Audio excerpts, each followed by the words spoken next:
Hey, Dylan. Hey, Mike. Dylan, do you like blogs? I guess so. Do you have a blog? Yeah. Is it WordPress? No. Why not? Because I don't want to switch. Oh, really? Because I don't blog that much, and I wrote it myself, so, I wrote mine myself, and I kind of feel bad about that. I kind of feel like it should be WordPress. It's just a blog as long as it works. Well, there's parts I have to go I'm not update. selling whatever you're trying to sell. Well, I have to go in there and I have to update shit, and it's like, damn it, why am I updating this? I should be able to do this through a manager, but I didn't build that content manager. But if I was on WordPress, I wouldn't have to do that, it would just... If I blogged more, I would use WordPress. Yeah, probably. So how about hanging out with people, let's say if you're going to WordPress, who talk WordPress? That's kind of cool, right?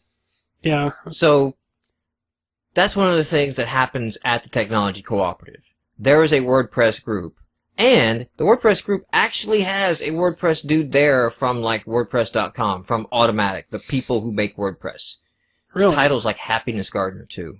It's all West Coast. Sounds like a cult. It is. It is. It totally is. It's a West Coast thing. And you want to use their software. Yeah, well, I've been going to the meetup, so that's why. But next thing you know, you'll be jumping on couches. And this is the kind of group that Technology Cooperative makes available the space to host. So we talked a little bit last week, how about there's a program that Technology Cooperative has to go out and reach kids and help kids, and the school system's shit and it's going to hell in a handbasket. And so we're going to try to save a few. You're not overstating this. No, not in any sense of the word. But the schools are fast bringing us to idiocracy. So we're going to try to save a few, so that they can stop, like, the pouring the Gatorade on plants. Brondo, what was it? Brondo, the thirst mutilator. Right, it's got electrolytes. What plants crave. What plants crave. So, we talked about that. But also the Technology Cooperative, it has a space and it has, room to do a presentation in groups. And, technology groups, they don't have to be kid-focused. WordPress meetup group, that's one of the groups. So we have a hackerspace group that meets down there, and they do hackerspace things. Hackerspaces, if you haven't checked into them, go check out. I think it's like hackerspace.org is like the root parent site. They're all over the world. They do crazy things and hacking with technology. The hackerspaces in Japan got together and made like personal radiation detectors, like during the whole nuclear Fukurama, whatever that thing that was going bad was, that reactor, they got together and they made those, so like hand them out and made those. There's a group, I think it's in Washington DC, making like this peer-to-peer walkie-talkie network. So like they don't need any centralized system. So like as long as you have a base unit, it peer-to-peer bounces off to any base unit, and you can talk from one-to-one, any unit to the other unit. And this would be like a total crisis situation, all power's out, hurricane or something like that. No cell towers are working. Emergency crews can still maintain a communications network, just by having these units near each other, which they'll probably all be out in force and Oregon. That's the kind of things that hackerspaces get to do, and get together for. So, these groups and others is what the space is made available for, the nonprofit Technology Cooperative.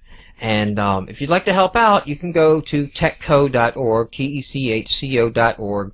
There's a big donate button over there. You can click on that. $5. It's a PayPal thing. $5, $10, $25. $500 would be nice. I'm not saying don't donate big if you don't want to, but a little bit of help. It is a 501c3 organization, so it is a federally recognized nonprofit. There may be some tax benefits to you donating. Consult your tax advisor for that. I think I have to say that. I think that's the way you have to. We are not legal or tax advice. We're not advice, period. Nothing on this podcast. This is an ad. Advice. No, I mean the entire podcast. Oh yeah, I know, but like this especially. Like we're on episode 72 now, I think. All episodes prior to 72 and all the Feel the Funks, they are not advice on anything. They cannot be construed. They are for entertainment purposes only. That is official. Techco.org. Alright. Alright, kicking off, the show. We've got a queue up of, news. a queuing of news. Is that the British way? Is that the, I don't know. When they stand in line, they call it queuing. Yes, like Which queuing is awesome is to me, 'cause that sounds like a programmer type. It does. That sounds like really cool, but it's probably not. Like most people that are queuing, it's like, I'm standing in line. It's like, no, but see, dude, like it's a queue. So like the first one in, first one out, last one in, last one out. Logic. A queue is a line. It's the same thing. It's just a fancier term. Yeah. Like, no, dude, it's not a stack, right? It's not a stack where you push and pop. It's a queue. Never mind. So, we have a lot of news. No one would be confused by that. We have a lot of news stacked or queued up. Thrown into a bag, jumbled up. It's like a property And bag, I want to move really. through that because our topic this show, we're going to talk about achievements. So, again, for those just joining us and have missed the last couple weeks, we're not talking reviews anymore. We're a developer-focused podcast. It's going to be happier. It's going to be less negative. I don't know that that's true. Because our first news item up has an image from Aliens in it, that Xbox Live hacking is a very real problem. So, this has been going on for a while, and we mentioned on the show in the past. But some information has come out of the possible source that has been the recent hackings going on. And that is on Xbox.com. If you try and fail your password 7 or 8 times, you have to enter a CAPTCHA to continue. Okay? So it's like, oh, hey, just to make sure you're not a machine trying to guess the password automatically. But you can essentially back out and go back in and reset that 8-count timer. So I think Like you go it's in there, tied to your browser session and not the account. It is. It's tied to the browser session, not the account. So in some way, it's I think it's going in and you're like, hey, let me try a different live ID. And you click that, and it resets the CAPTCHA timer, and then you can try the same live ID 8 times over again. So you can brute force attack. All you need is a list of live IDs and let it rip. And I think we can attest to the fact that on Xbox.com, they don't have any screen scraping robot detection scripts. Because we've never been busted. And that's how we get XboxIndies.com. And that's how XboxIndies.com works. That's how all of the achievement sites work.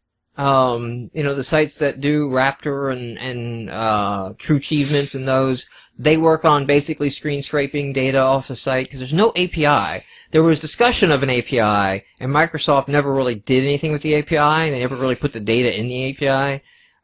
So that kind of fell apart.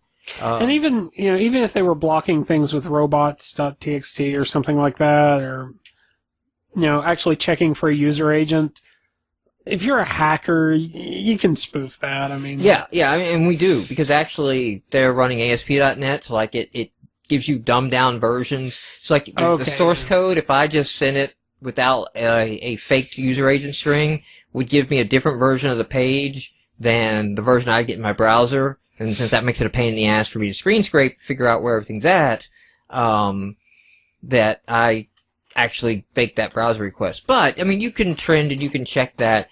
And it is something I sent it over to Xbox support. I'm like, you guys need to fix this. That is a basic, like, hey, you got a site on the web? Yeah, don't be open to a brute force dictionary attack, on that. Especially to accounts that have linked credit cards. There's a reason. There's a goal. There's an advantage to hacking these accounts. Well, and people get gold accounts and sell them. There's a whole black market on buying and selling gold accounts. There's a black market on points. There's, I don't know that there's many possible ways to get like real cash out. Like I don't think you could use my card for cash, but there's ways to gift points and things like that in there, so I can kind of, get some use of it. And it's really easy to set up a script that just automatically goes, pulls data, and I come back in the morning and see, oh, look, I found another 5 accounts I can go hit.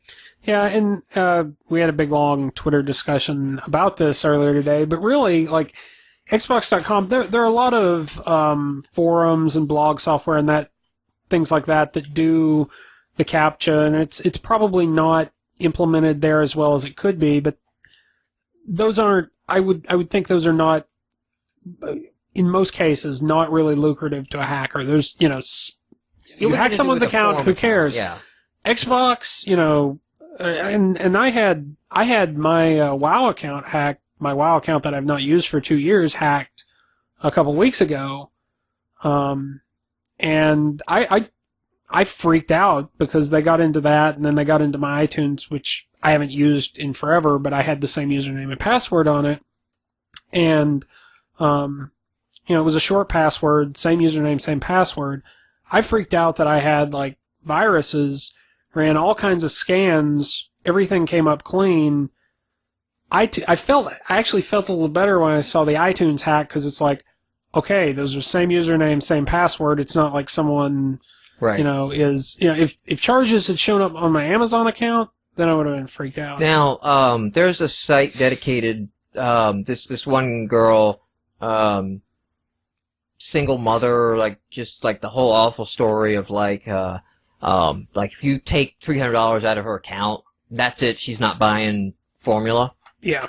And essentially, her account got hacked, and then Microsoft gave her this whole runaround, to take all the time, but they never, so initially she got hacked for $100 and called Microsoft, and they locked the account for 30 days, okay, I'll tighten the budget, we'll get to the month, and, I don't know what I did wrong, but lesson learned, gotta be careful and all this stuff. Yeah. But then, Microsoft didn't actually close her account down, and the hacker continued to ring up charges that were going against her account, and then racked up another $300, and now I can't afford, formula, and I don't know how I'm gonna make the rent a month, and this is horrible.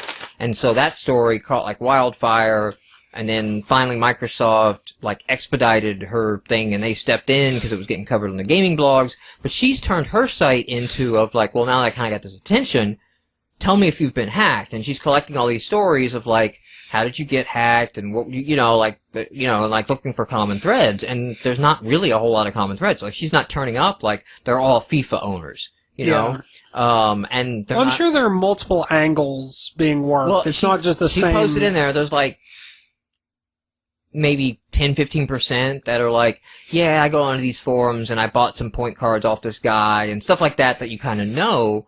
But a lot of it is my password isn't any kind of word or anything. I don't use it on multiple sites. I thought I was reasonably taken care of. I don't have any viruses on my computer, and yet it's hacked, and it's just Xbox. It's the only thing they got. And, so there's a lot of those coming through. She's getting a disproportionate number of that kind of thing. And that points to, hey, there's something going wrong here on Microsoft's side that they need to investigate and take seriously, and they're not. It's not as bad as Sony, where 70,000 accounts with credit cards are gone, or 700,000, or however many the hell it was.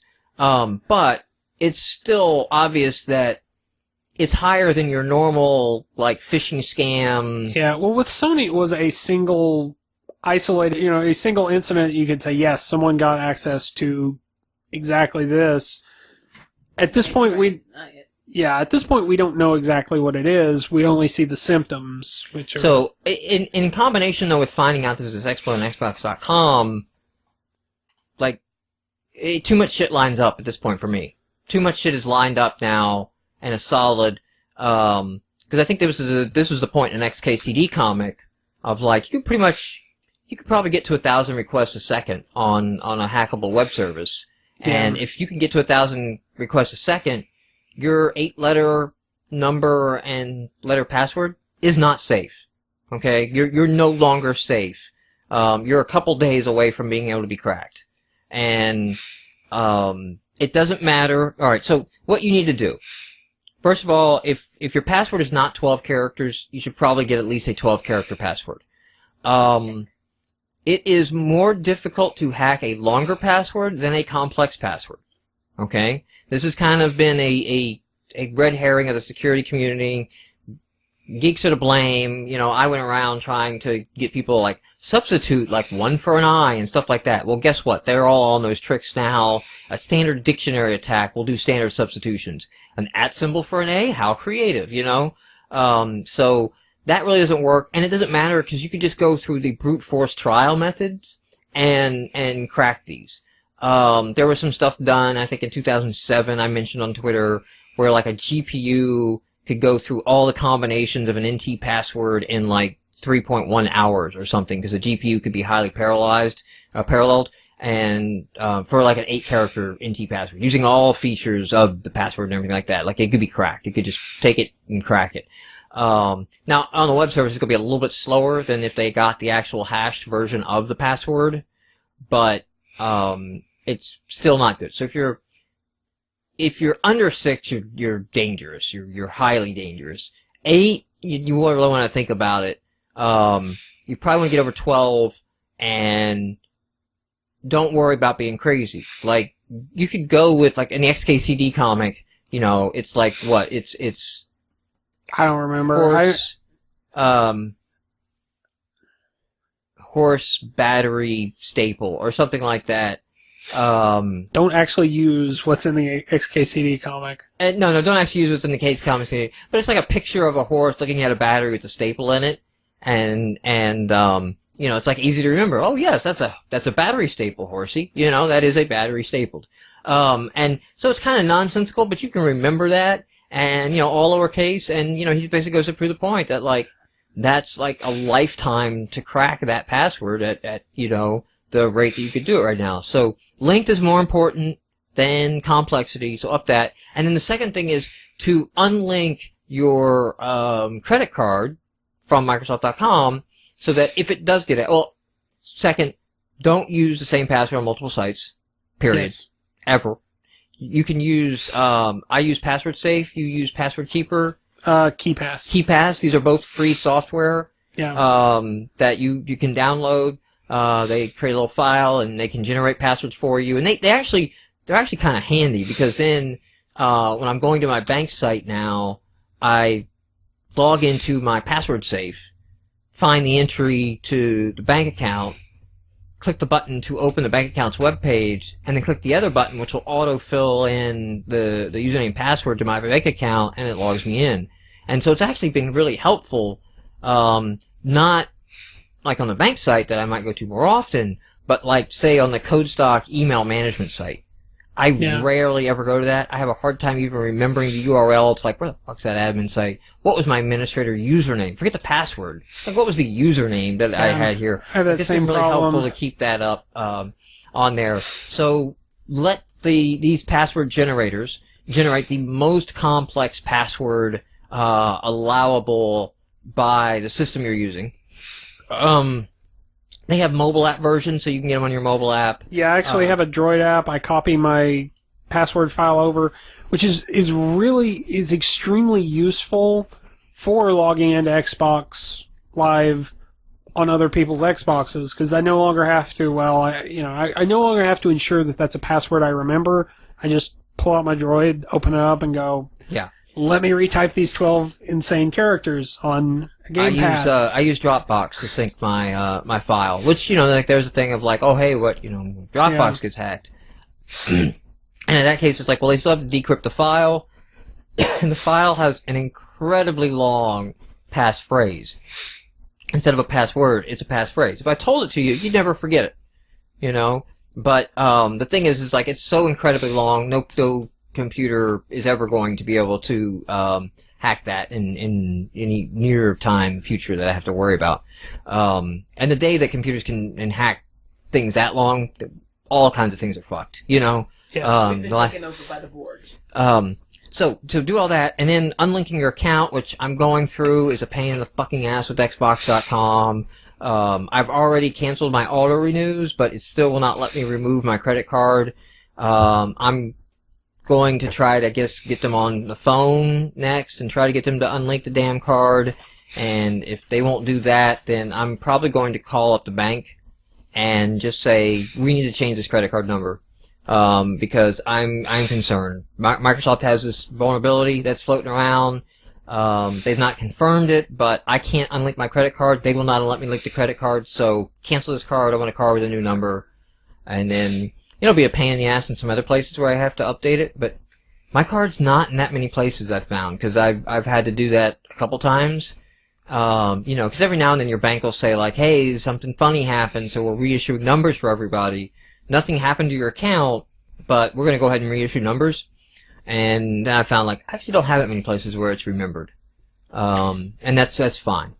So those are the kind of the things that you could do to kind of secure yourself, and probably should do them anyway. You just have to remember to manually update or buy point cards, which you should do anyway. Now, I mean, Steam has my number, but I feel better about Steam because, like, if you've ever logged into multiple systems on Steam, like, it actively kicks you out on the other system and so, like, hey, you've been logged in elsewhere, dude. You okay with that? Actually, you have to get it sends you a code in email that verifies yes before you can even log in on a new system. And I tend to pay with PayPal, and I don't have Steam authorized to, like, I actually have to log into PayPal separately. And then I have Steam do through PayPal. And you know, for all the complaints, I'm getting to the point where you know, I might sit down and talk with the bank about getting a separate credit card or something like that, and like, okay, this is the PayPal credit card, it's limited to $1,000, so worst case, that's all I can ever do. Because I can go on and pay it online off immediately. And, you know, it's a couple extra steps, but, I mean, just for making sure that all that shit has, like, a cap, and, you know, it's like, eventually I'd get refunded, but it'd be on a credit card, so it's like, okay, well, I don't have to pay off that $1,000 now. Microsoft will take their month and get back to me or something, but that's kind of our PSA at the front here. So yes, Smiler, a long time in a galaxy far, far away. That's getting better for a passphrase. I would say that might be obvious. I would not, I would mix that with something else. Yeah. Anything slightly techie, I'm not going to put as my password. But if you take a play on that, like a long time in a galaxy, not really that so far away. You know, like that I think is enough. That is in your head, you know, like you're gonna never forget that. It sounds closer to Spaceballs. But it's not gonna be either some human's gonna sit down and try, like, oh well, I know he's a Star Wars geek. Let me try, you know, like don't use your birth date, you know. And plus, you know, if you're using, like, one of the things I do with my pass key pass file is I don't sync it to Dropbox. I've got a scheduled sync set up on my computer where it'll copy it off my laptop, put it on my file share, put it on my Droid, you know, and actually my desktop, it will copy it over there from my file share. So, you know. Yeah, come on, Dylan, be honest. What? Is that a layman common solution? It is not. But and I think you ought to back it up because, you know, if you lose that, you are screwed. But for your passphrase to actually Smiler has messed up. He's like, yeah, it's like an awesome one. Oh no, he's saying I used the wrong card to buy my new headphones. He threw out another one. This is not the password you're looking for. Wow. I'm like, that'd be great if you did just say it now, you know. But it's basically, like, even if someone got your passphrase, the odds that they're also going to be able to get your file, like, you would actually have to be the target. It wouldn't just be something that people would and there's still a couple passwords I don't even keep in password safe. Dropbox, because it's in Dropbox, and my email. Because your email is the one thing that if they get, they really could probably get to the most other things. Yes. Because how many things you can reset just by email? Well, actually, I use Gmail, and I've turned on the dual authentication, so you can go into Gmail and basically link Gmail with your mobile phone, with your phone number, and then when you go to sign in a new system, it will send you a text message with a number. And then it'll say, what text message number did I just send you? And then you pipe that in. I've actually not set that up, but that sounds like a you're off good on idea. Thunderbird world and, like, still running email like it's 1993. It would still do it. I mean, it would still do the same. Plus, I probably wouldn't have to. It's like every time I log into Facebook from the same browser, it will send me a message like, hey, you logged in. No, I didn't. I didn't log in on a new computer. Your cookies didn't. Yeah, your cookies did persist. Also, you can go into Gmail and, I think you do this for Google Search, a couple other Google services too. You can check an option to say force, HTTPS, force encryption. Yes. So that it'll always go to encrypted, mode. But, and. That way you just never accidentally like if I just type in gmail.com, it automatically redirects to SSL, and I'm in SSL for everything. Well, the thing is, too, and like I was saying in the Twitter discussion, anything you do, you know, there's no such thing as 100% security, but everything you do is just reducing the odds that, you know, you're going to get hit, and it's a question of, you know, how much convenience. And another common thing to do, another easy thing to do, if you don't want to use a password manager, but you want to have long password phrases, is to put the name of the site into the password. So let's say you have, you know, I'm secretly a brony is your passphrase. You know, something that you pretty much guarantee that you would never utter out loud to anyone, you know, like you know you're going to take that to the grave with you. And no, that's just socially acceptable. Just put on there, like, I'm secretly a brony at xbox.com, you know, at whatever site, and that makes a different password for each site, and it's still long. Again, it's length, not complexity that you really want to focus on. Which, by the way, annoys me, all the sites that are like, no, your password can only be, you know, 16 characters long. Like, fuck you, it can, you know, like, there's no reason for that. Let my password be 255 characters, you know, or more. Give me a password box. I want a text area.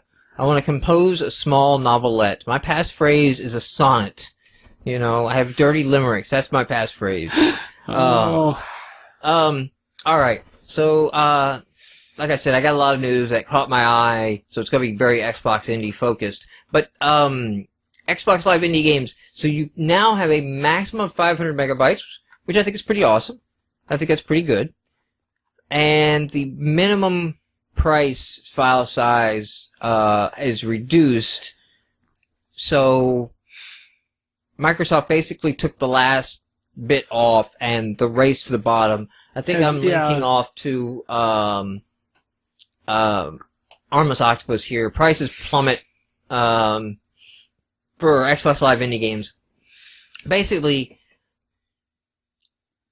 there are those out there who believe that, you know, like, hey, these games should be $1 and they're not worth $3, which is bullshit. These games are worth $3. Many of them are selling at more than $3 in other marketplaces.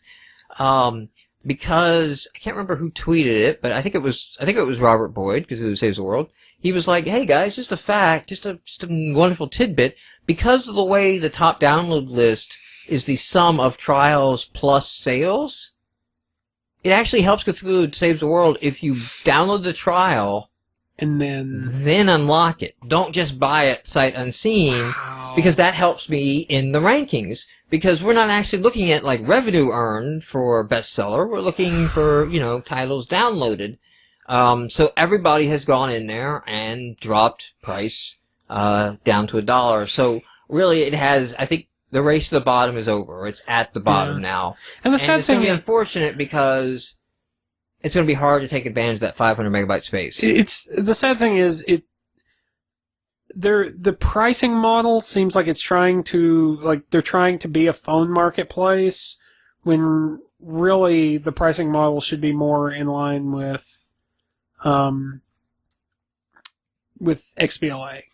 Not quite that much necessarily. Yeah, I think the indies should be able to skirt the $8 level, which is like the bottom of the XBLA. Yeah. You know, like, okay, so indies can come up to 8. And the thing is, like, I understand the logic behind, like, going for that phone pricing, because people are used to 99-cent apps. But I think in this case... But that 99-cent app doesn't work on the console. It's not making it ubiquitous. It's not going to go, you know, it's not going to make more people come to Xbox Live Indie Games. I'm not Sicily and want to play phone games on the Xbox and fill up my top 10 with badass phone game clones. Mommy finger. Why do you have to censor? There's no reason you have to censor the middle finger. Not like you... I like how it's called Mommy Finger because she's learning, isn't she? So, yeah, I don't know. I like that it's done, but also, and Jim Perry he blogged this, on his blog. It has all the stink on it of, here's a PR bone. hey, Yes. indies, we fucked you over in every which way, you know, this new dashboard. But look, now you can get, because all the We sites, changed some values in a config because file. all the major sites that, you know, report off of NeoGAF as a source, they're just going to run a story of like, oh, Microsoft, you know, helps indies out and it's all good now. And it's like, no, they haven't done shit. They've made things worse. I think what's funny is this, because I actually ran into this at work the other day. You know, like a lot of like ASP.NET and SharePoint, there's some setting that says, here's your maximum request size. This is the largest size file you can upload. It just feels like, you know, they went into a website and went like, you know. Yep.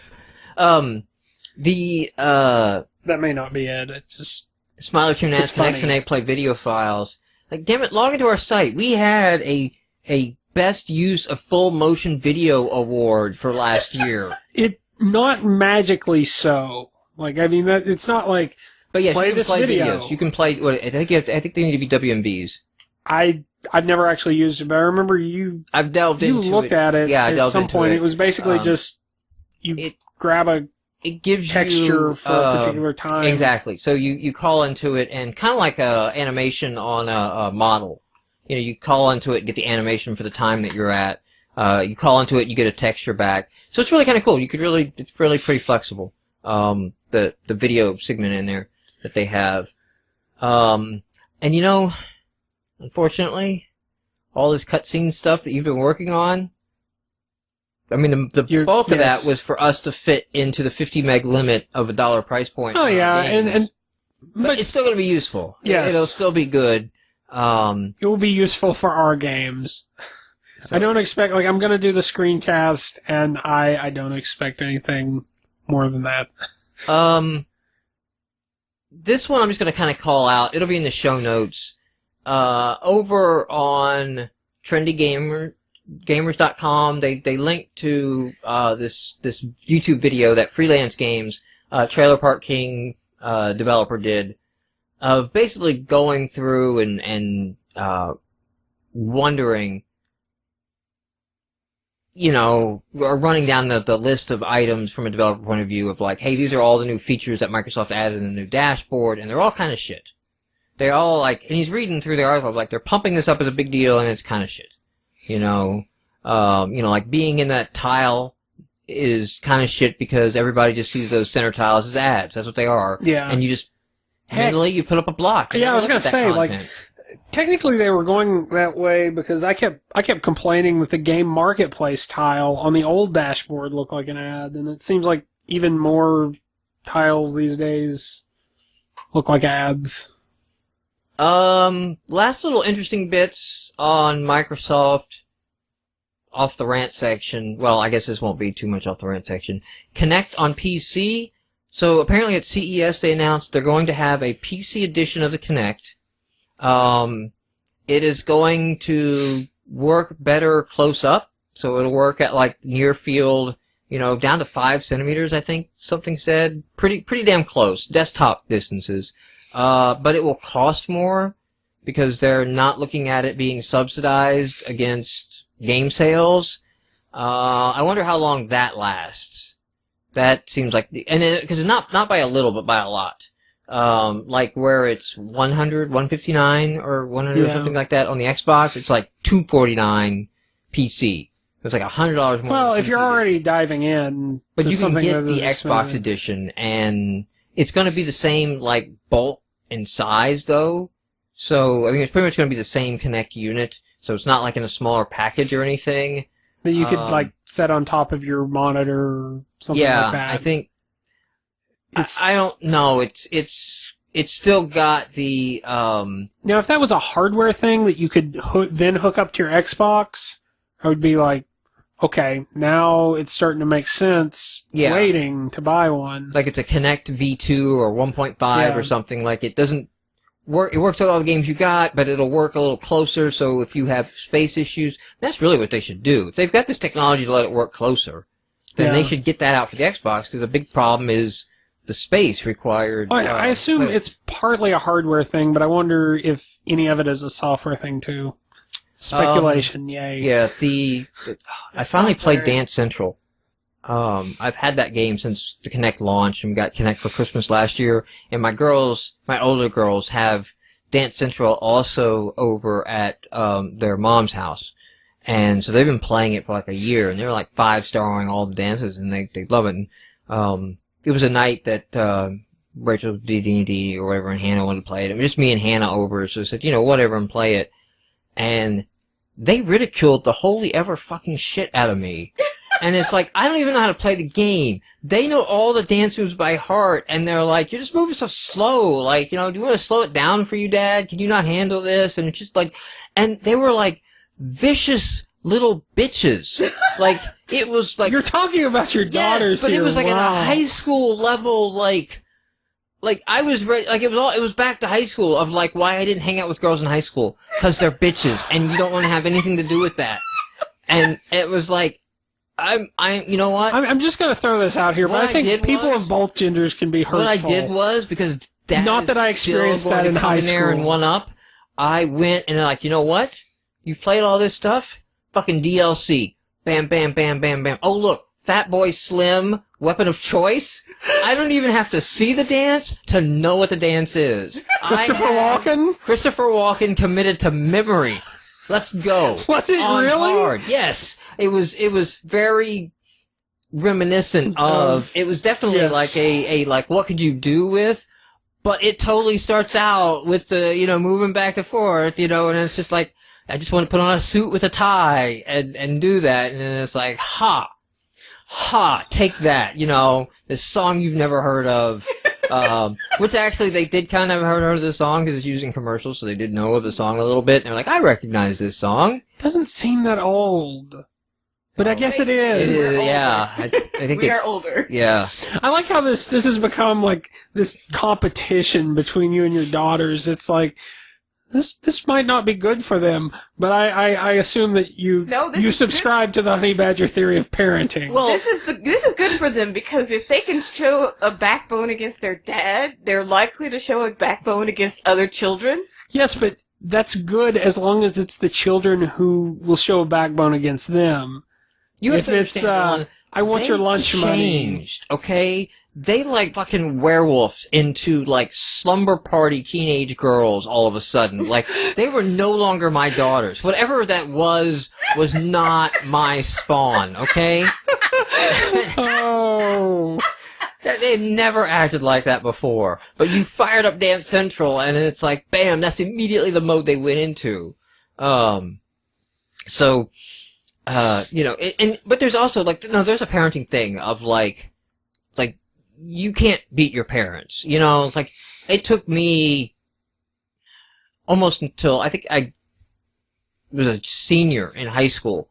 I was president of the chess club. I have first place trophies from scholastic chess tournaments and never beat my dad until like senior in high school. And I really just think I caught him on a just off day, cause I didn't follow it up with beating him either.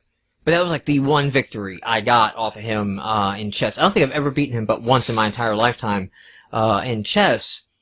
And I think that is good, though. I think that is like a good, like, healthy, because I don't think I would have been, president of the chess club and taking first place trophies in if, like, there wasn't, like, Dad is like, no, I'm not letting you beat me. I can see that. I was gonna say, I don't think there was anything that I was like that with my parents about. Like, I think Dad had played way more Atari than I did, so he, could beat me in like Pac-Man and stuff like that. But then Scrabble. I used to play Mom in Scrabble.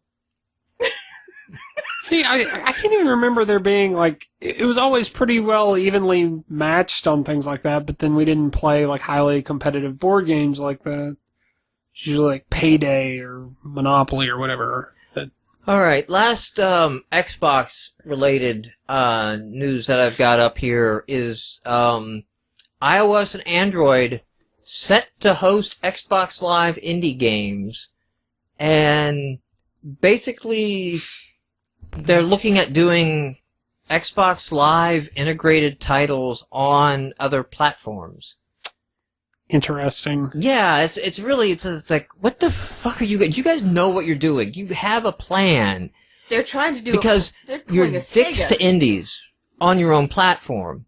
If you're going to try to go off to iOS and Android and try to be dicks to indies there, it's really going to come back. So no, I have not read this. Go back and explain.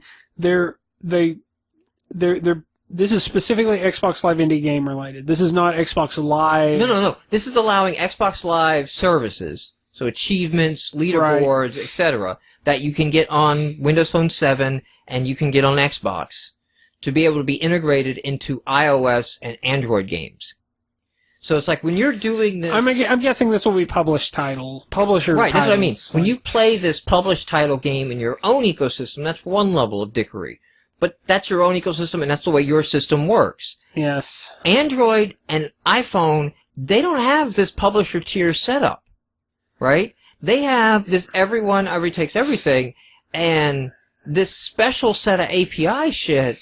I don't know. Well, first of all, Google doesn't give a fuck, so Google will probably let it through. Yeah. Apple, they were like, hey, you don't play this way. Well, they've got Game Center, don't they? So. And Apple has Game Center. So, I mean, Apple really has a stance to go, Apple may not say hey, we're going to block you because we have Game Center, right? Because they have Open Faint. They allow others on here. But you're not going to come over here and just allow your... Well, yeah. Now, if they do this with Microsoft Studios only... Yes. It can be a different thing. That makes perfect sense. Then it's like, okay, well, this is Microsoft Studios, Microsoft published.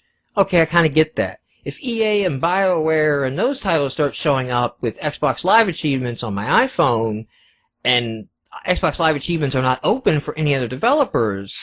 Like the Capcom games I have, damn it. Actually, I think that will take care of itself. And let me explain why. Because I think they've waited too late. Apple has Game Center... Open Faint is out there. There are services like this that are already out there. Plus, we've already had games like Angry Birds and Fruit Ninja and things like that. They're not riding the wave here. This is not going to be something that's they're gonna get out on iOS and Android and suddenly this is going to take off. I think it's going to force developers to, if they open it up to third-party developers, I don't think third-party developers have much of a reason to... Exactly. Yeah, and the ones that do, I don't think are going to add anything to the Xbox brand. More highlight the fact that if you go into your game development on the Microsoft platform, if you go into a Microsoft ecosystem, you're limited to the Microsoft ecosystem.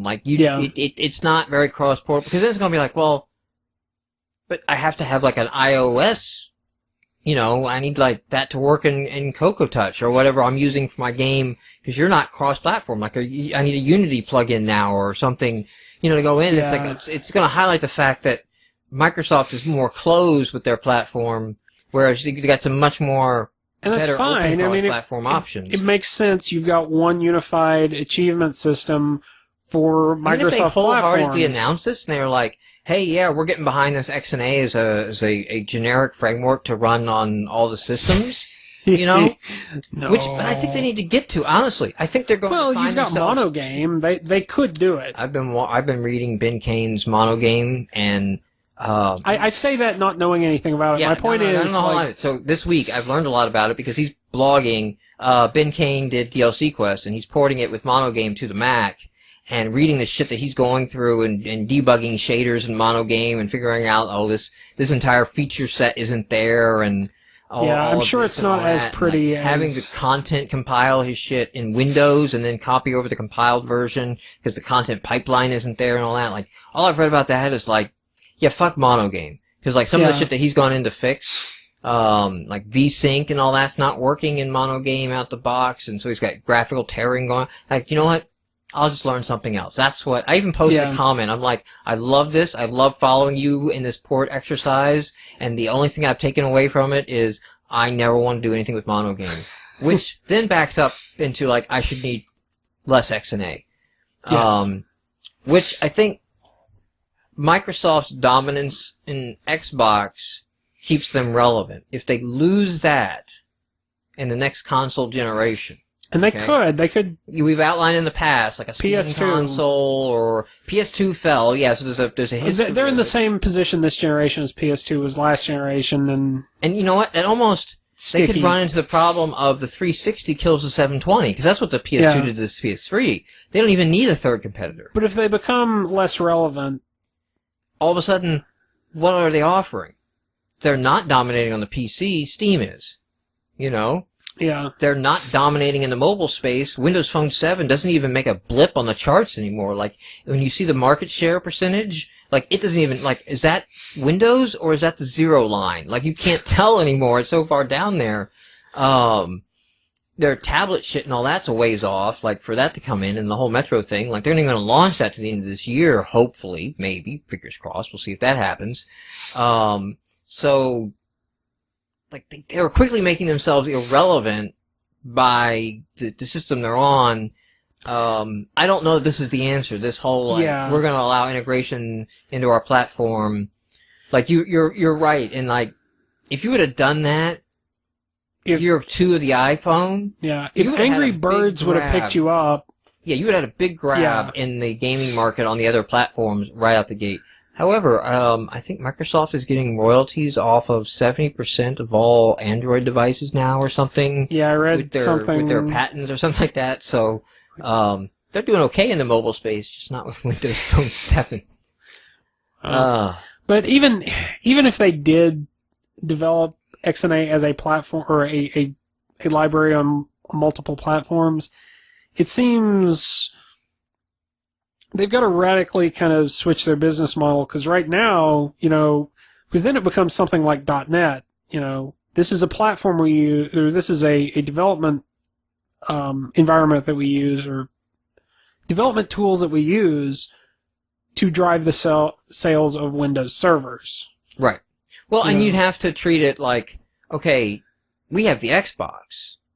So you obviously want to use XNA to reach the Xbox, but you will also reach your iOS and your Android platforms Target as well. us first, and we'll take care of the rest. But, you know, because we got you all inclusive.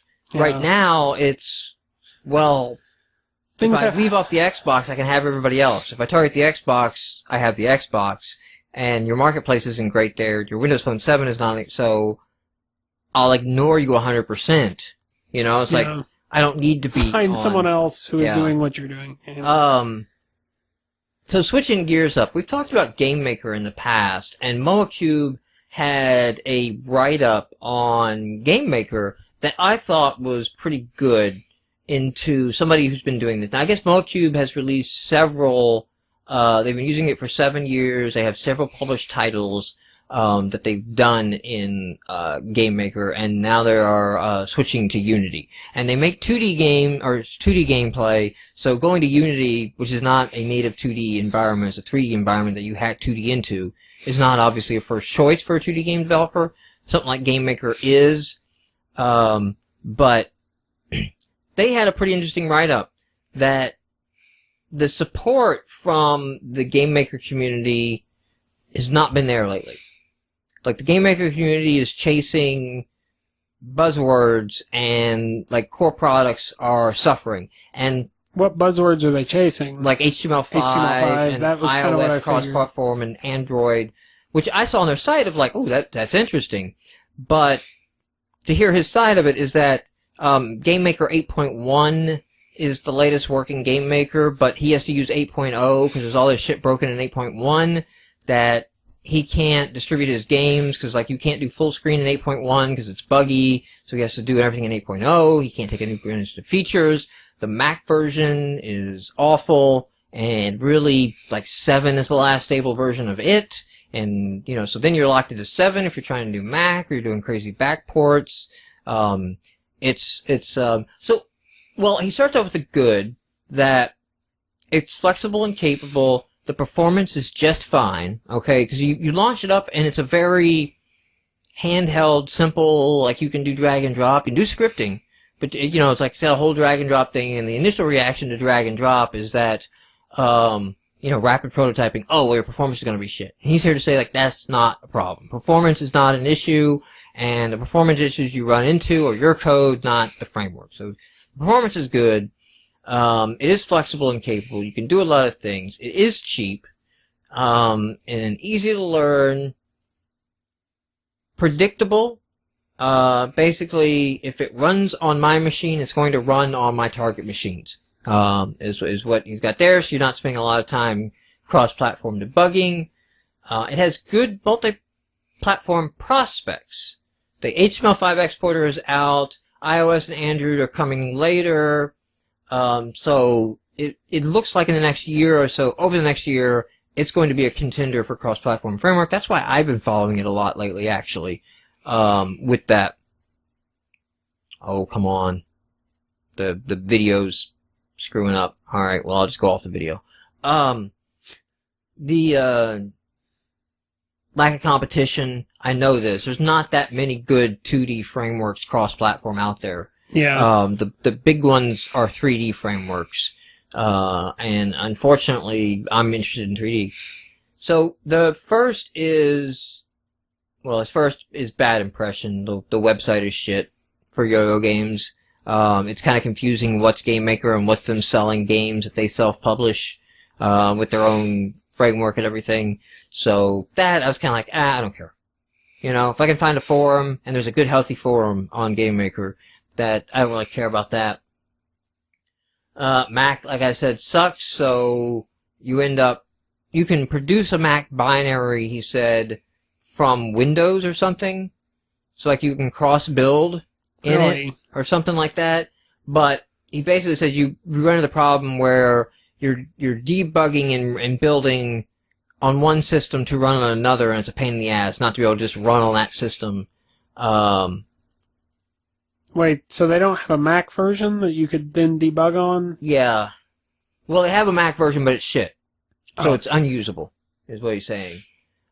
Issues with full screen on Windows 7, which I also heard that XNA has some weird, XNA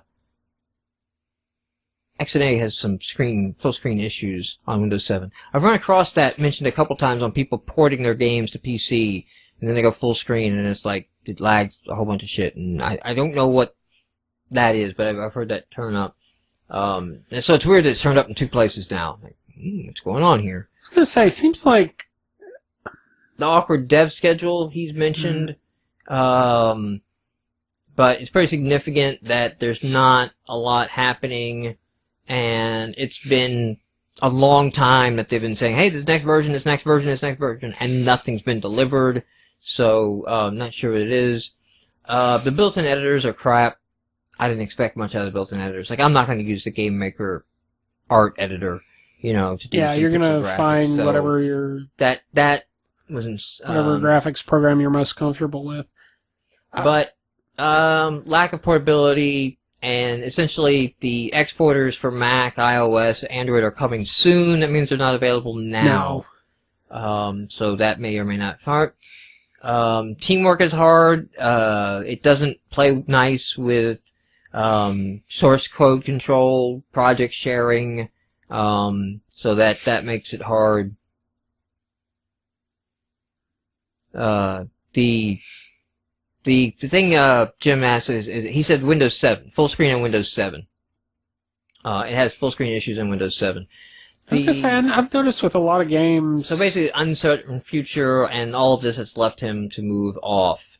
But he does say it's a good starting framework. It's a good place to get started. It's a good tool for a designer to jump in and do something with on that respect. But unfortunately, like reading this post, it's like totally soured me on like long-term GameMaker. So I still have no, like, after XNA, what do we do? I'll be honest, with GameMaker makes me a little uncomfortable because I have to go in and, I mean, it abstracts out a lot of things, but I have to go in and learn GameMaker's model rather than, just... But I mean, your options are learn GameMaker's model, learn Unity's model. Right. And between the two, I'd rather learn GameMaker's model. It seems a little, well, yeah, especially since it's natively 2D. Yes. But it seems a little less configurable, a little more. I guess you would say opinionated, but not even that. It doesn't seem like it doesn't seem as clear. Maybe, I don't know. A lot of that may be my issue, but... Last little news story I got up here, Yahtzee is making a platformer in GameMaker. Real? Yes. Yahtzee. Okay, so why is this... Ben Yahtzee Crenshaw, zero punctuation I know, dude, that but... hates absolutely every game he plays, is going to make a game. Will it be about being angry and yelling and The complaining? is called Poacher, and you are somebody who poaches rabbits, and you fall down a rabbit hole into a Metroidvania style game, which I thought was interesting when he said that he's using GameMaker, because I didn't think the way I've played with it, the way it's kind of has this like screen room based setting, that you could do this kind of platformer in it, but I guess you can, so... Well, is this like he's been screwing around and now he wants to do some, or is this like been a goal and he sought out a platform and GameMaker just happened to be it? He says current technology frightens him, so he's going to use GameMaker. So it's almost like he's slamming, like, I'm going to use this old technology program because, you know... Well, I'm just wondering if he set out, like, the next thing for me is to make a game, or if it was just like, you know what? I've got a game here. Let's go with this. So what I look forward to is zero punctuation GameMaker rants. Yeah, although he sets up a whole separate show just for ranting on game development. He's in an ugly position because now, like, he set the standard of how people should respond to games that are not good. So there's no way he's not going to get mocked and ridiculed relentlessly, no matter the quality of the game. The game could be the best awesome game in there. There's going to be a hell of a lot of payback coming. Like, this is kind of my curiosity, because like if this is like his next business venture, yeah, like, he's already earned too much reputation to do that. Yeah. So, our topic this week is achievements. Yep. And basically thoughts on like using them well in your game. So, and I actually put this on our list because I've been I noticed, like, I don't usually achievement whore. You guys tend to do that a lot more than I do. And well, I think there's a difference between Cicely and me. Yes. She's straight up achievement whores. If I like a game, then I want to complete it. So like the games that I have, I'm an achievement whore. Yeah. So the games that I have S ranked are Mass Effect, you know, because I want an excuse to play that 3 times. You know, I want to play male and female and good and bad, you know, and all in combination there. So those are Xbox achievements. I think we talk a little bit broader because, like, you know, these don't have to. We're not just talking Xbox achievements here. Well, it's the same concept, kind of across the board. Some achievements have points tied to them, some don't. I noticed, like, I don't tend to go chasing after achievements, but when I started playing Rocksmith, I started actually trying to chase achievements because, one, they're pretty well integrated, and 2, it's kind of like a point of pride. You can go, no, look, I skilled up.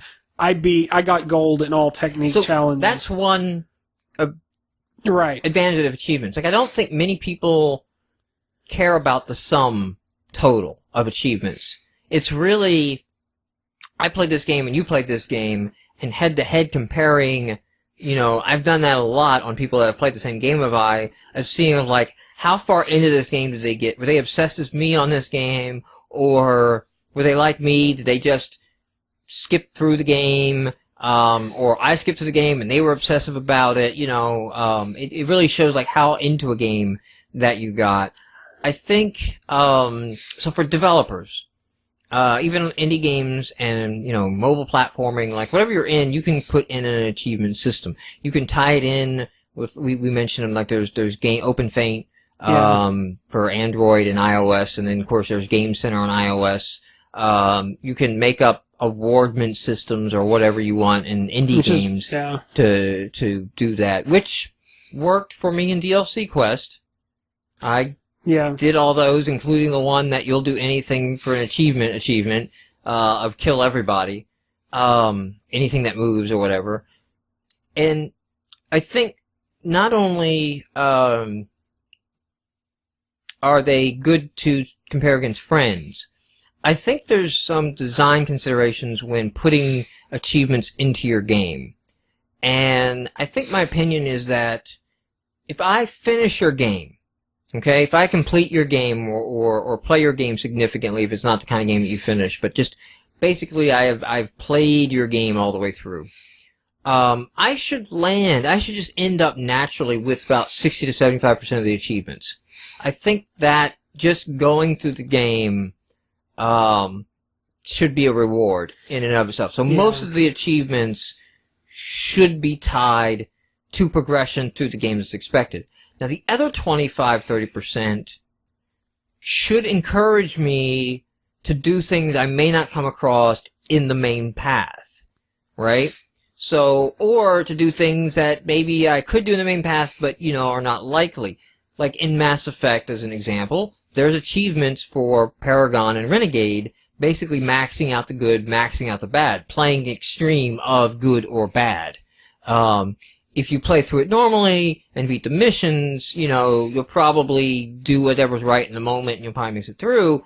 But there's content, if you're 100% evil or 100% good, that you won't see. So this is kind of a way of encouraging that. I think the ones I don't like are the go see every statue, go find every gargoyle in Fable 2 bullshit. Yes. That is meaningless, tedious bullshit that I don't want to do. I don't want to see, play 5,000 online games. Yeah, although, I haven't gotten too far into them, but I think Skyrim really is doing this well because for you get achievements as you advance along the main quest. You get achievements at, I want to say level 10, 10, 25, and 50. They're things that everyone's going to get. Then you get achievements for, you did the occupations. You did the wood cutting and the cooking and all this stuff once. Or you got married, or you bought a house. But for a lot of the side quests, there's join the companions, join the Thieves Guild. There's one for starting and there's one for ending, so that... And the problem with the achievements you're talking about is if you miss one or two, you get nothing. So right. At some point, you just give it up. Assassin's Creed had... And some of the Assassin's Creeds are ones that... I think it was just Assassin's Creed 2. I think Assassin's Creed 2 I S-ranked, but... 1, I didn't start soon enough finding all the flags, and 3, I was fucking over it, Yeah. That they're not helping me anything, and in fact, they're just tedious and frustrating the game, and then I'm going online and I'm looking up a map to, retrace all the steps to find them, and you're not revealing anything in the gameplay. Now, Microsoft deserves a lot of credit for the achievement system, because I really think the modern achievement system, the modern goal orients in games, you might have some examples prior to Xbox and Microsoft, but the whole achievements system as we have now, they get a lot of credit for. Well, because you can go online, you can compare. It's not just something... Here's how they get doled out. They have a point value to them. There have always been games where you could unlock and... It's really a good evolution of the leaderboard. Yes. It's leaderboard is kind of score-based, or here's some merit-based stuff. Yeah, I was going to say, the problem with leaderboards is if you are not in the top, however many % gets shown, it really doesn't matter. Now, I think Jetpack Joyride on iOS, I don't know if it's on other platforms, I don't know, it's a half-brick game, is a good game to look at for what an indie can do to evolve achievements, to go beyond and take it to the next level, what Microsoft has. Because Microsoft, you have a fairly static list of achievements. You kind of know what they all are and what you have to do to get them. And then they really, you know, like you go through, you get a bunch for playing the game as you play the game, and then they encourage you to replay the game here or there.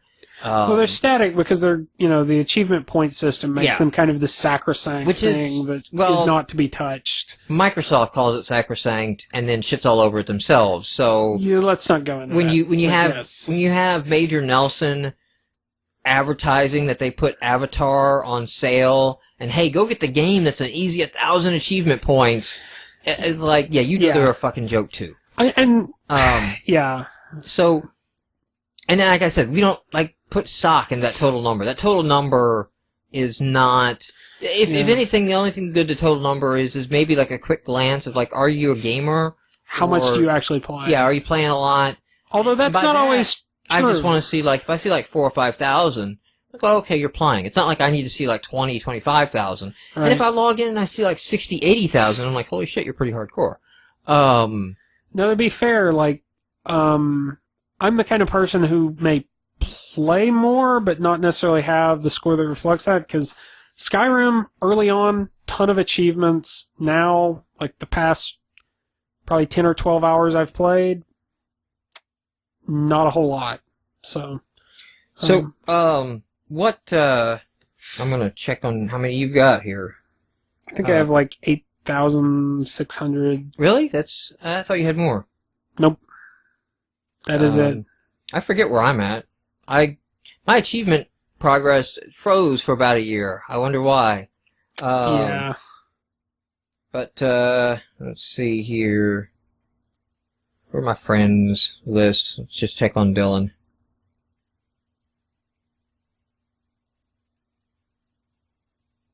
And Dylan has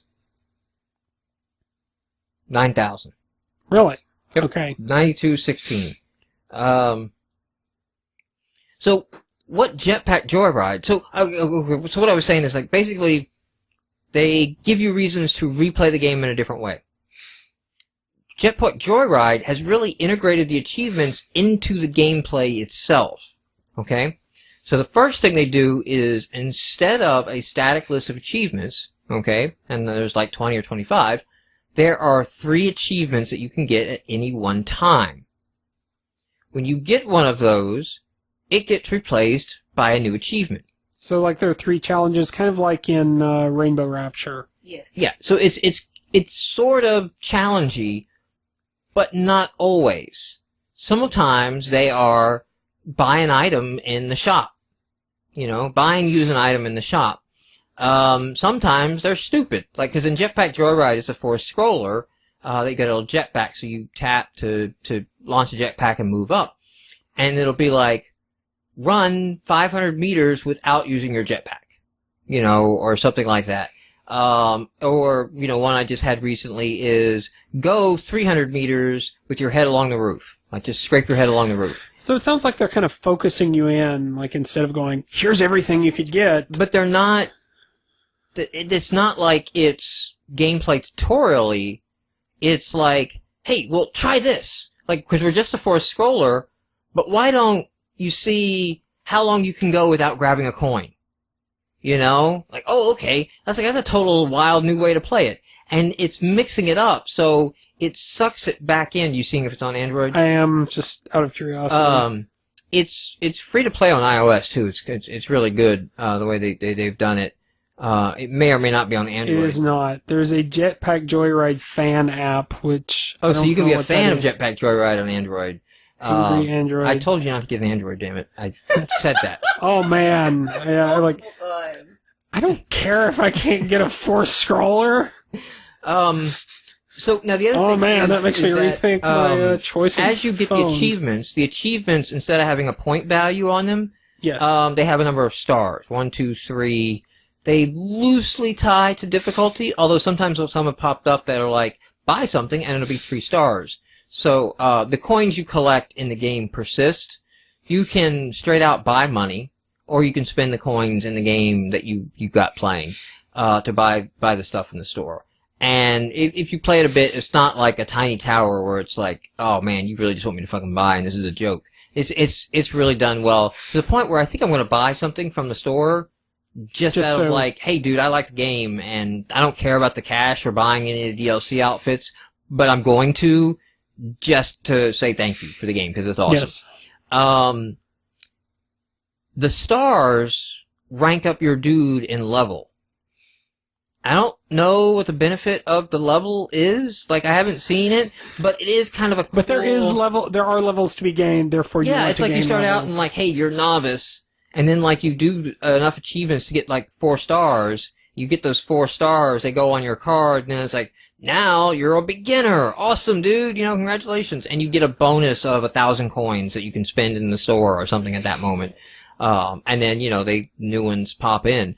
And the really thing is, like, these achievements in Jetpack Joyride, they get you to play a lot of time in a game that's very simple. It's a forced scroller. Now it's a really good forced scroller. There's a lot of pickups and power-ups and vehicles that you can jump in and get. So it's constantly varied. It's randomized every time you do it. It's cute in its graphics. The song is nice that plays in the background. So, I mean, it's really done well. There's a lot of polish beyond the achievement system. But it's the first thing that I've come across of like, okay, this is a better way. This is a next step in like this metagame that the achievements create and where you can take it. So, if you're an indie developer, get your hands on Jetpack Joyride. Like I said, if you have iOS, it's free to download and play.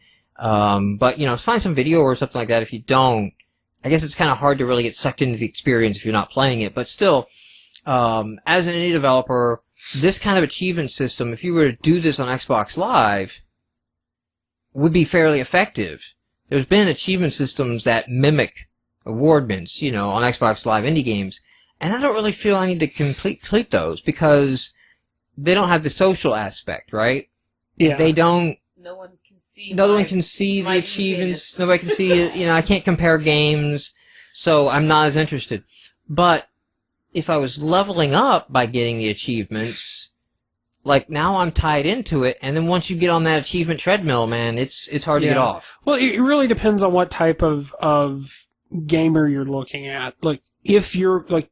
You, I think, play more for achievements than I do, or you will specifically go out and target achievements. I will play for achievements after I've completed the game. Yes. And it's my excuse to, like, I really love this game, and I want to keep playing it. Me, for example, I will go slightly out of my way. No amount of achievements are going to get me to pick up Skyrim. Like, I've watched too many reviews and videos, and, like, too much... it's not your thing, Too much King Picard... bad impressions. Like, I just don't see, and it's covered a lot because it's like game of the year everywhere, and Giant Bomb won't shut the fuck up about it. And well, yeah, and I'll be honest, the achievements are spaced so far out that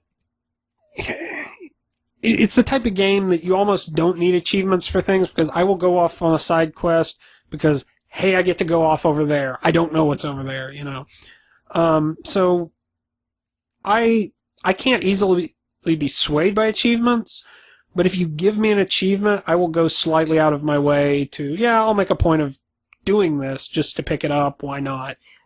And if it's done in an interesting way, like if it's like, hey, try this, like, you know, try out this weapon or something, like it can get you to do part of the gameplay that you may not, you know, I'm perfectly happy with my magic user. You know? Well, they, one of the things they did was a lot of the new features that they added, a lot of the, like, and I may be misremembering, I don't remember exactly which of these were in Oblivion, but, like, smithing and some of the crafting skills, wood cutting, cooking, these are not actually things that you skill up in, but that you can do.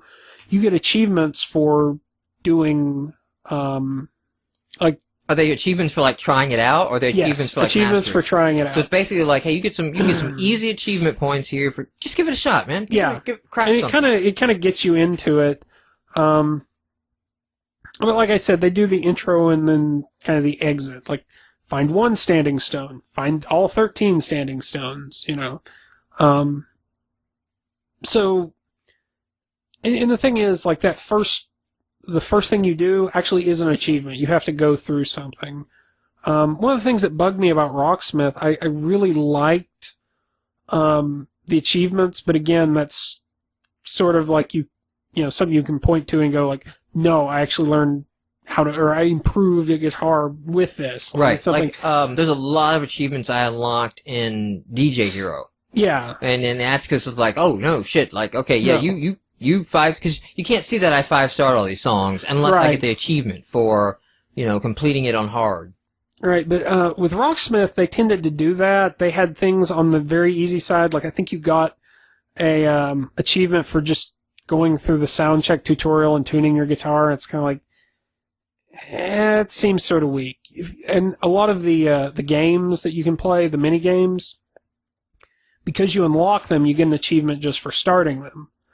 You can also get an achievement for getting a high score, but the high scores are like insane. You would have to play for months, I think, to get one. But for the most part, like I went out of my way and played through a chord, single note, and combo song just to get the 100,000 point. It was rough, but it wasn't that far out of my way. And then of course you get achievements as you move up. I think in what kind of spurred this topic was I went back this week because it's been cold. I'm like, I need to get some exercise. I'm gonna go back to doing DDR for a little while. So I fire it up on the Xbox because I had it hooked up, and there is an exercise mode in Dance Central, by the way. It is specifically like, no, I'm using this to exercise, kick on exercise mode. And that's actually, as a side note, that's actually one of the great things that DDR on Xbox did over any other platform I've seen is they integrated exercise mode into the normal game. It would track your calories. Nice. Such a simple thing, but, because every other platform, you had to go to this other mode where you didn't unlock anything, you didn't earn anything. It was just play. Here, fatty. Yeah. But I figured, as long as I'm playing this, I should, actually see what achievements there are. Why not? While I'm here, why not earn some achievements? And the problem I had with a lot of these, they had, for example, full combo a song on beginner, full combo a song on each of the 5 difficulty levels. I have like 2 of those. I have no desire to go back and play on lower levels to unlock those. So it seems like something should happen there. Like, if you full combo a song on a higher level. I hate achievements like that. They have achievements for like easy, medium, and hard. And you go and you beat it on hard, and it doesn't lock the medium and the easy. And it's like, why the fuck are you going to make me play that? Like, that's some examples of bad achievement design. Yes. That's not quite as bad as, if it's for, like, major effort. Like a song, okay, that's annoying. Completing the game, and I did it on hard, and you didn't unlock the medium achievement, that really pisses me off. It's like, I'm not going to play the whole fucking game, dumbed down. Like the reason I play games on hard a lot is because I know I probably won't play them a second time, like Dead Space. Okay, I'm playing Dead Space 2. I've got it cranked up a little bit harder than I might as normal because I don't really think I'm going to go through the second time because there's a lot of story element and it's a lot of suspense. It's not going to work on me the second time. So I don't see an interest in trying that. So if that one doesn't unlock the easier ones beneath it, I'll be pissed off. What's interesting about that is, like, I could go in and turn down the difficulty on Skyrim. I've thought about doing it because I feel like that will extend the gameplay for me. But anyway, that and a lot of the achievements they've got, the do a combo of, I think there's like a 50-note no, I can't remember what the number was, but there's one of the combo achievements I haven't unlocked. But it just so shocked me that there was such a huge chunk of the combo that were like, buy so many outfits, unlock so many songs, and a lot of these were things that forced you to go through the quest mode, which is just, I don't understand the mechanics behind it, so it's just like, I don't even want to fool with it. And so it kind of feels cheap, like, don't force me into playing a specific mode But that's kind of the point, though, right? Like, if there wasn't an achievement, you wouldn't even have an effort. Like, at least with that achievement, they might get you to check out that mode. Yeah. Now, it should be kind of an achievement for checking out that mode, not... But the majority are related to that. And there aren't a whole lot of unique, like, do this one crazy thing here. You know? Rocksmith is kind of weird, though, because, I mean, it's not... I don't look at it, it's not a game. Yeah. And maybe they've achieved it up as game when they really shouldn't have. Well, no, I think, I'm talking about Dance Dance Revolution. Oh, okay. That is the bad example. Rocksmith I actually liked how they did it, although, like I said, like, getting 5 points for playing a game kind of feels cheap. I wish there had been, like, gradients, like, scored 10,000 points. Now, there was a moment where I achievement hoard when I was on the cusp of 10,000. Mm-hmm. Like, and you're getting there. You're getting there. Just to, I don't care. Get, like, 10,000. I was just like, I care more about what the achievements are. That's 10,000.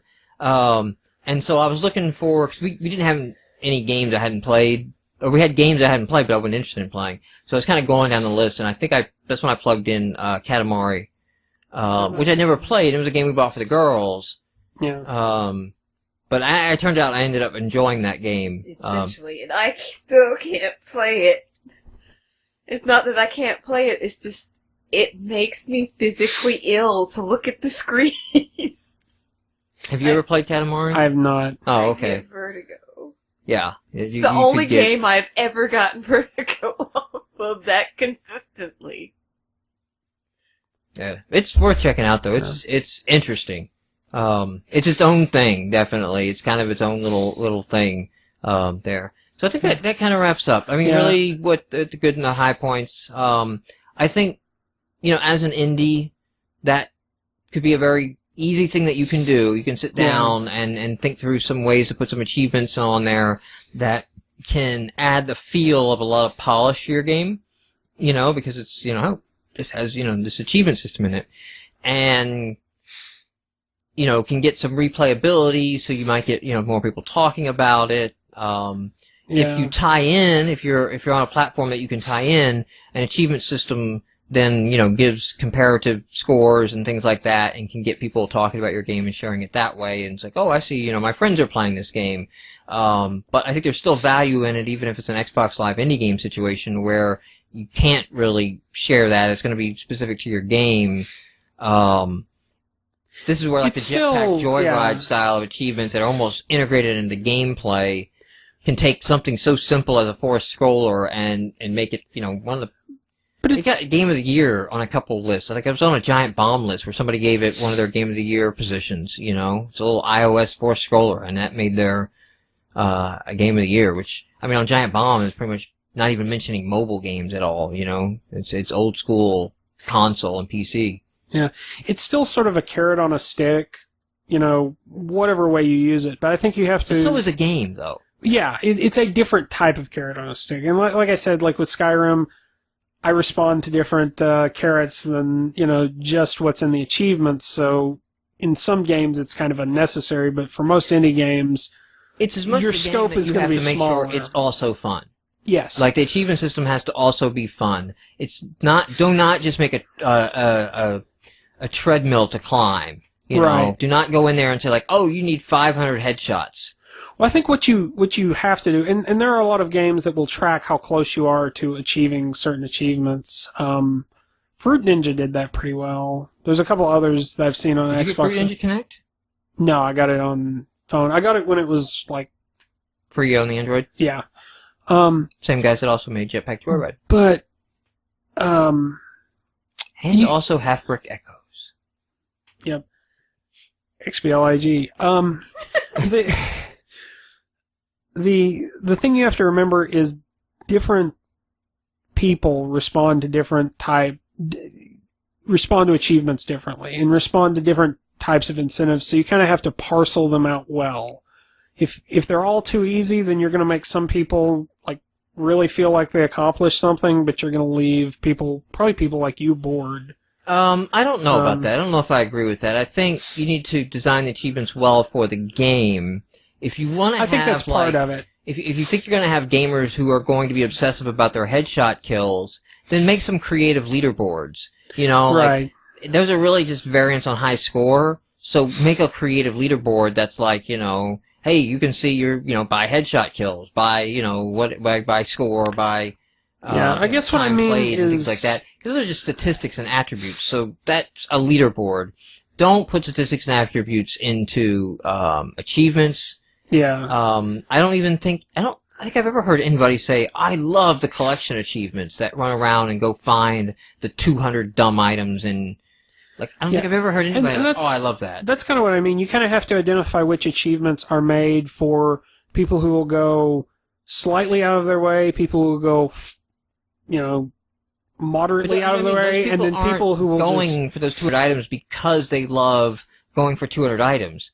They're going because they're obsessed love with the their achievement. total achievement Right. score, I agree. and they still hate you for it. But you kind of have to, yeah, but again... So that's what I'm saying. Don't design for that.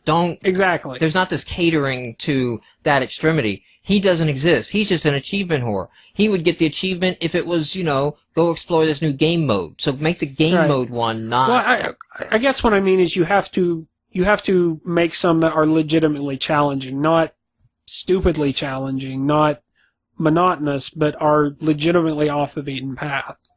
But there's kind of a range. And like you say, just straight up, you know, pandering to achievement whores, I don't think is within that range. Like, I was playing, I downloaded a bunch of adventure games for Android a couple months back just to kind of like, okay, what are your options for developing on Android? What are your options for making a game on Android and on a touchscreen and providing some controls?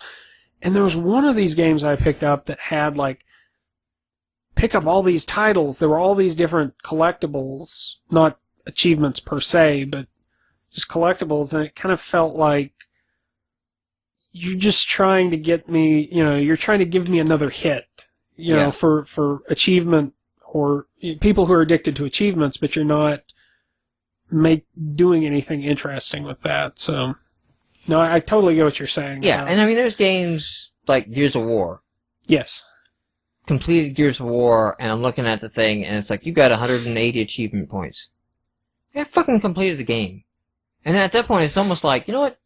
Fuck you. 180 out of how many? 1,000. It's 1,000. a full-blown, Okay. Yeah. Gears of War. It's a full-blown Xbox. That's what I mean. You kind of have to parcel it out. You should get a certain percentage from just beating the game, but if you get all of them from beating the game, or beating the game and going a tiny bit out of your way, they're not really worth anything. They're not. There's no replay value. There's no engagement there. Yeah. All right. So, coming up for us, I hope to have the first, what may be the only, I don't know how often I'll be able to line these up, but video interview with Chaos Soft. We're going to their release party for Evil Quest. It will happen so long as there are game developers in Knoxville. So, you know. Yeah. I mean, no, I travel a bit. Yeah, so, yeah. I mean, I don't know how often I'll be able to line that up, but, so it won't be a regular series, but I would like to, you know, do some developer interview videos. So, we'll see how that one turns out. Hoping that can turn out. If not, we'll sit down with these guys and do an interview at another point. But hoping at the party that we'll have, I've been chatting back and forth with them, the guys behind Chaos Soft and Evil Quest that just came out, which I need to sit down and play a little bit. Cicely told me earlier it was a JRPG, and it's not. It's not. I looked at it on a video, and I was like, that's not a JRPG, so. It's got very definite JRPG elements and influence. Yeah, but it's closer to a Legend of Zelda than Legend of Zelda: Secret of Mana adventure type yeah. game.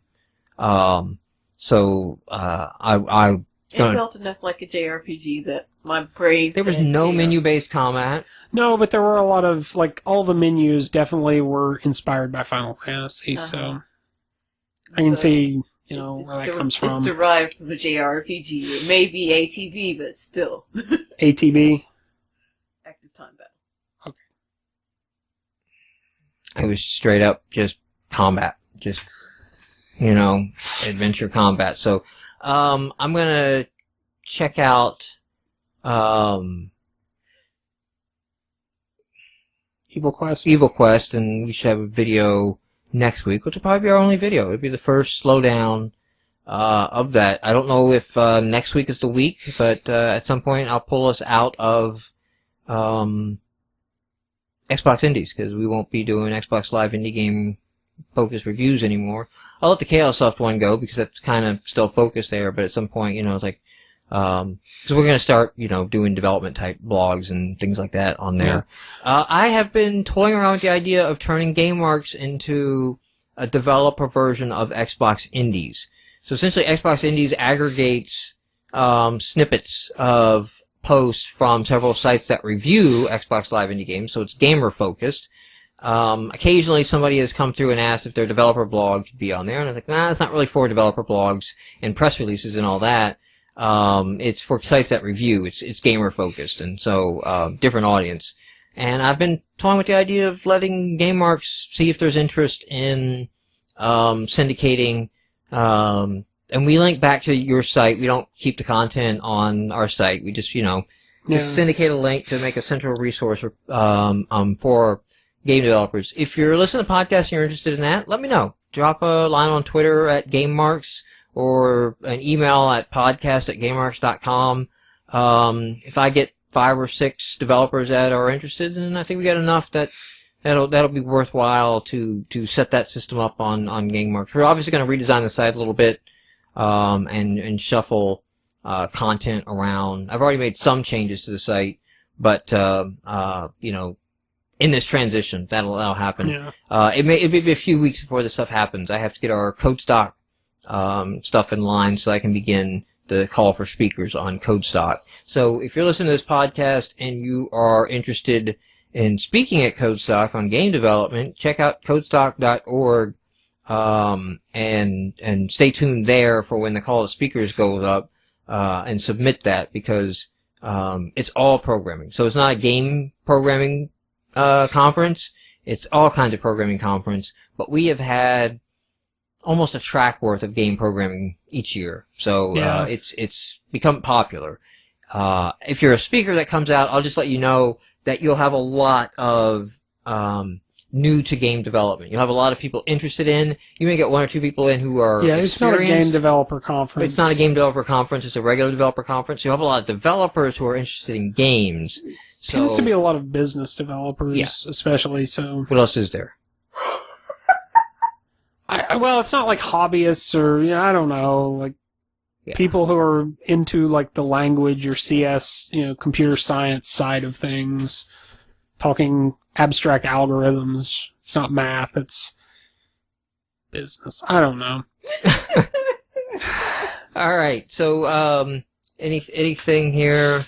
It feels like we have so much more that we have to do, but we're not. Without new releases. There's things that I want to. It would be nice to get the Xbox Live Indies site, the Metacritic functionality work. Well, no, I mean on the podcast. What do you mean on the podcast? Like, it feels like we're ending early because we're not doing new releases. We've actually gone about an hour and 45 minutes. I know, but just let it go. Yeah. Get the Metacritic stuff working on Xbox Indies. I think that'd be interesting, if we can get that going. Because I'd like in the game database on that site to be able to link to, any of the review sites that have covered it. But that has to be a crowdsourced thing to where those review sites manage their reviews in the system. Yeah. So, not a hard system to set up. And we have some legs in place for that already. So take that across the finish line. I think the API is pretty well done. I just need to button it up a little bit and put some search services into the API. You can already get quite a bit of data, through that system by clicking the XML buttons on the game pages and things like that, and getting the stats and all that. So, button that stuff up a little bit, and take care of that. But, that'll happen over the next couple weeks. And I definitely want to try to have some, Captain Dubstep updates rolling again. I've had to shelve that as we did our end of the year stuff, but now that that's loosening up a little bit, I'll try to get like a day a week that I just set aside to do dubstep, so I have some stuff to talk about that too, and progress on it. And that could be more of our developer-focused content, and then blog a little bit as we go. So, all right, thank you everyone for listening, and we'll do this again in a week.